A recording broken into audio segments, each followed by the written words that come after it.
बड़ी जानकारी इस समय इस पूरे युद्ध से जुड़ी हुई मिल रही है। अमेरिका के ऑपरेशन पर ये नई खबर है, ताजा जानकारी मिल रही है। ऑपरेशन में 100 कमांडो शामिल थे, जैसा कि दावा डोनाल्ड ट्रंप की तरफ से भी किया गया था। गन फाइट हुई है, यूएस के 100 कमांडो मौजूद थे। अमेरिका के ऑपरेशन पर ये नई जानकारी है, 100 कमांडोज की मौजूदगी। और डोनाल्ड ट्रंप ने अभी ट्रूथ सोशल पर भी इंफॉर्मेशन शेयर किया है कि बाकायदा वहां पर गन फाइट हुई है। यूएस के जो 100 कमांडोज हैं वो इस पायलट के रेस्क्यू के लिए पहुंचे हुए थे। श्याम सर, कितना डिफिकल्ट रहा होगा, और जैसा कि डोनाल्ड ट्रंप ने कहा भी है कि गन फाइट बाकायदा चली है, लेकिन ईरान की धरती पर क्या ये इतना आसान था यूएस के लिए? बिल्कुल आसान नहीं था शिखा, पर जैसा मैंने आपको अभी जस्ट बताया, ये स्पेशल ऑपरेशन का हिस्सा है जो सबसे लास्ट में होता है। पहले जगह बनानी पड़ती है। एक और बात मैं कहूं, ये कर्नल मेल थे या फीमेल थे क्लियर नहीं था, इंजरी हुई थी ये बात हुई है, और ये भी क्लियर नहीं है शायद कि उनको पहले किसी सुरक्षित जगह पे सीआईए ने ऑलरेडी डाल दिया था परसों, और वहां से वो इंतजार कर रहे थे। ये सारी बातें हैं, क्योंकि बहुत बड़ा रोल इसमें इंटेलिजेंस का है, लोकल सपोर्ट का है, वरना शायद कुछ और हो जाता। दूसरी बात, ग्राउंड बनाना, डाइवर्जन करना, कई तरह की हवा उड़ाना, लोकल लोगों को डरा देना, कहीं और अटैक करना शुरू कर देना, सारा डाइवर्जन करने के बाद हॉट इंसर्शन होता है और हॉट एक्सट्रैक्शन होता है जिसमें गोलियां चलती हैं। चलिए ठीक है, ये मिशन बहुत जरूरी था, बहुत जरूरी था, और वो करके भी यूएस ने दिखाया है। बड़ी कामयाबी यूएस के लिए। सर बहुत बहुत शुक्रिया आप दोनों का हमारे साथ मौजूद रहने के लिए और विश्लेषण के लिए। बड़ी खबर है, जोरदार फायरिंग के बीच में रेस्क्यू हुआ है। ईरान की सेना से भिड़ी यूएस फोर्स, ये कहा जा रहा है ईरान की जमीन पर गन फाइट हुई है, यानी दोनों सेना आमने सामने थी। गन फाइट के बाद पायलट का रेस्क्यू हुआ है।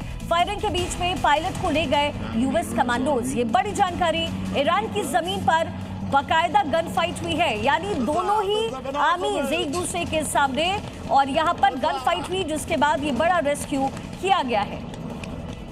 साथ ही यूएस पायलट पर एक और बड़ी इंफॉर्मेशन सामने आ रही है। रेस्क्यू ऑपरेशन देख रहे थे डोनाल्ड ट्रंप खुद, ये कहा जा रहा है, यानी सिचुएशन कैसा है, सिचुएशन रूम में बैठ करके पूरे ऑपरेशन को डोनाल्ड ट्रंप खुद देख रहे थे। ऑपरेशन पर ट्रंप की पल पल की नजर थी, ये बड़ी जानकारी भी इस समय मिल रही है, यानी पहले से पूरा सब कुछ प्री प्लान, कैसे सेना को उतरना है, वहां गन फाइट होगी इसकी संभावनाएं भी थी। रेस्क्यू ऑपरेशन खुद डोनाल्ड ट्रंप देख रहे थे। श्याम सर, अब ये रेस्क्यू हो चुका है, डोनाल्ड ट्रंप के लिए बड़ी कामयाबी है, क्योंकि उन्हें बार्गेनिंग चिप के साथ खेलना नहीं पड़ेगा। लेकिन क्या इसे एक और बड़े ट्रिगर के तौर पर देखा जाए, क्या ईरान इससे ट्रिगर होगा? धन्यवाद शिखा, जय हिंद, सना वरुणा। सीआईए को बधाई। यह ऑपरेशन आसान नहीं था। ये कर्नल एक एक्सपीरियंस्ड ऑफिसर थे, वेपन्स सिस्टम ऑफिसर।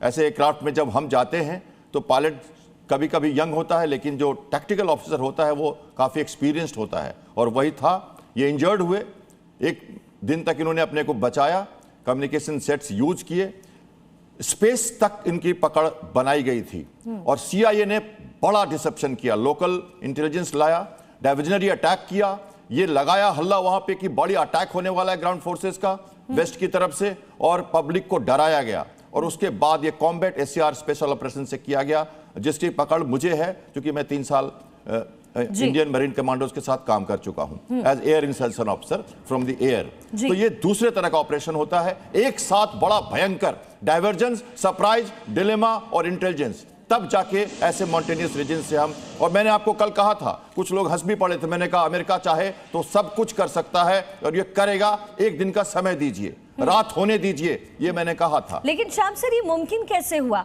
मतलब अगर इसको बहुत सरल शब्दों में समझे तो क्या पूरी प्री प्लानिंग बनाई गई थी अमेरिका की तरफ से? मैंने आपको कहा, इंटेलिजेंस गैदरिंग, एग्जैक्ट लोकेशन और use of communication sets in A coded manner, एक साथ 50 से ज्यादा एयरक्राफ्ट का वेव्स और डाइवर्जनरी अटैक्स, कहीं पे निगाहें कहीं पे निशाना, और तब स्पेशल ऑपरेशन का hot insertion and hot extraction. ये बड़ी बातें हैं। ये मुझे लगता है श्याम सर बहुत बड़ी बात है कि यूएस जहां चेतावनी देता था, अभी तक लोगों के जहन में टिक्कू सर यही था कि डोनाल्ड ट्रंप आते हैं, कुछ भी कहते हैं, चले जाते हैं, लेकिन पायलट को रेस्क्यू करना, क्या ये कॉवर्ट वॉर की तरफ की शुरुआत आप मानेंगे?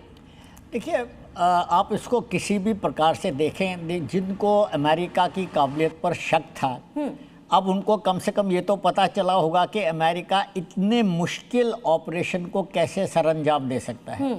आफ्टर ऑल हमें ये नहीं भूलना चाहिए कि ये दुश्मन की टेरिटरी में था, और ये ज़्यादा अपना रेडियो सेट इस्तेमाल भी नहीं कर सकता था, ये जो कर्नल जी गिरे सर। हुए थे, क्योंकि अगर रेडियो सेट ज़्यादा इस्तेमाल करता तो इसकी लोकेशन पता चल सर जाती। मैं आपको थोड़ा सा रोकूंगी टिक्कू सर, मैं वापस आऊंगी। देखिए जहां पर पायलट फंसा था वो इलाका कैसा था? आप जानते हैं कि ईरान का जो मैक्सिमम इलाका है वो पहाड़ी है, ऐसे में वो इलाका क्या था जरा वो आपको बताते हैं। दरअसल कोयगुले और बोयर अहमद प्रांत ये पूरा पड़ता है। ईरान की दक्षिण और पश्चिम में इसकी मौजूदगी है।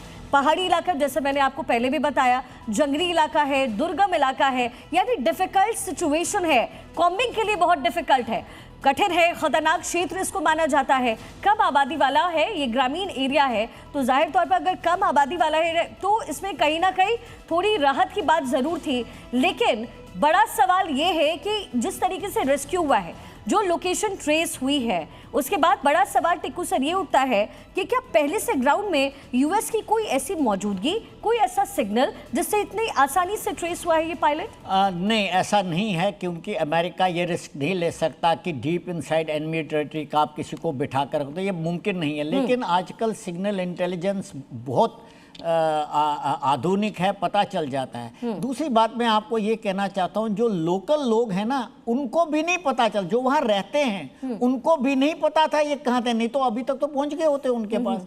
तो ये ज़बरदस्त इंटेलिजेंस है। CIA ऑपरेटिव्स में भी हो सकता है, ऐसा भी नहीं मैं कह सकता कैटेगोरिकली कोई होगा नहीं, हो सकते हैं CIA ऑपरेटिव जो ईरानियन खुद ही होंगे।